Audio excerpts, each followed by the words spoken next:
This is TWiT. The new Motorola Razr. Did you get it? No. I don't know. You still don't have it? I don't have it. I have a theory, actually. I have a theory. So they don't want you to have it because here's the thing. CNET did get one. It ended up in our Louisville office, which is pretty cool. At least we got one. And we actually put it in we have a folding machine. And we put the Galaxy Fold in there a while back, and I think it was like 120 plus thousand. I love it that folds CNET has a folding machine. Oh yeah, we get serious about our folding screens, and we did a live stream on launch day last week where we put the Razr to the test and we put it in that machine.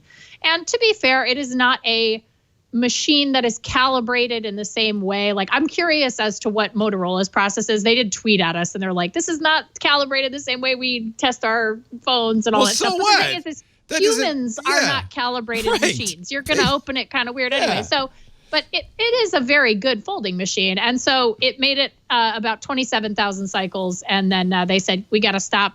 Let's definitely break it down. But yeah, that's our folding machine right there. And we just open it and close it.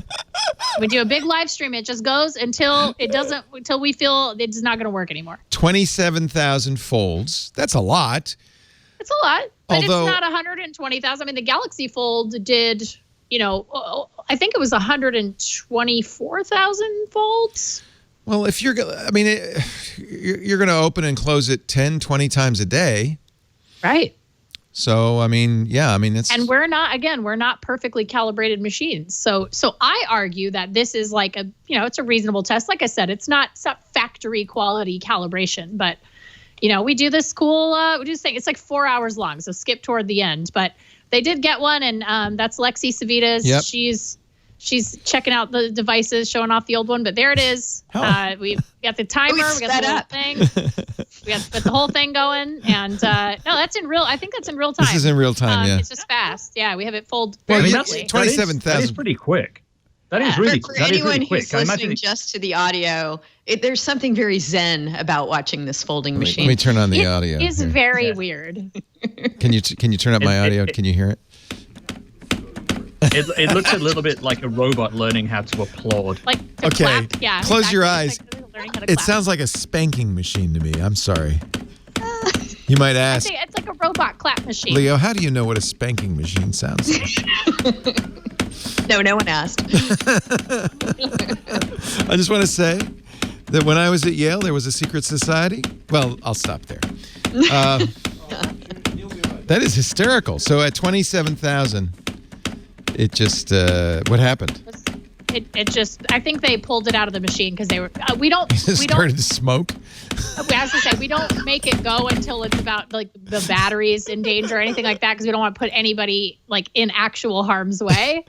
So I believe there was a point where they said, okay, we got to call it. We got to pull this thing out. Well, and to be completely fair, now that people have this, a lot of people are saying it's falling apart in my hands. Not great. Yeah. It's, this is the inherent issue with new technologies, right? I mean, it's cool to be an early adopter, but you also have to kind of accept that maybe you're not going to get the highest quality thing. You might just get a really cool futuristic thing that will be better and better every iteration after. It really does feel like the idea of a screen that folds. Is it not? I want a tablet that folds, right? Where it's like an iPad mini that folds in half into a phone, like a iPhone Max on the back. Well, there's two different approaches. One is that it's a normal size phone that becomes a tablet. The other is that it's a normal size fold that folds into like a pocket square smaller size. Yeah. In fact, and that's the Flip. Is it the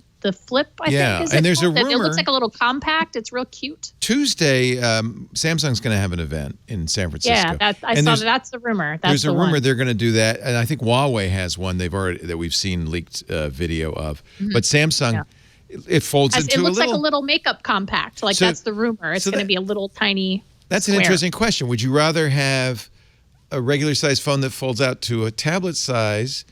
I think I wouldn't mind having like a little pocket phone that becomes normal. I think a lot of people who don't have that power user case would probably enjoy having a smaller device. I mean, we see how many people still wish for the days of, the iPhone SE. Like, oh man, I really love the original size iPhone. It was the perfect size. And And so, there are those people out there. And I think a lot of casual users would be very happy to have a phone like that folds up real small and slips into their pocket, or, just a little clutch purse or something like that. I don't blame them. That would be cool.